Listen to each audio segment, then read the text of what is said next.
بسم اللہ الرحمن الرحیم.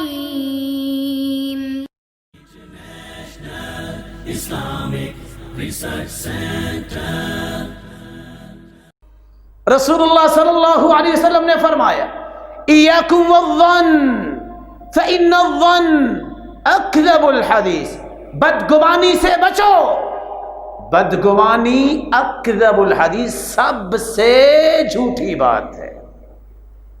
اور یہاں ایک بات دل میں بٹھا لو، بد زبان اور بدگمان، مسلمانوں کے بارے میں بدگمان اور بد زبان انسان پوری زندگی چین نہیں لے سکتا، پوری زندگی اس کے دل میں خوشی نہیں آئے گی، مرتا ہی رہے گا، کوڑتا ہی رہے گا، پریشان ہی رہے گا۔ بد زبانی سے بھی بچو، بدگمانی سے بھی بچو۔ چھٹا جھوٹ یہ ہے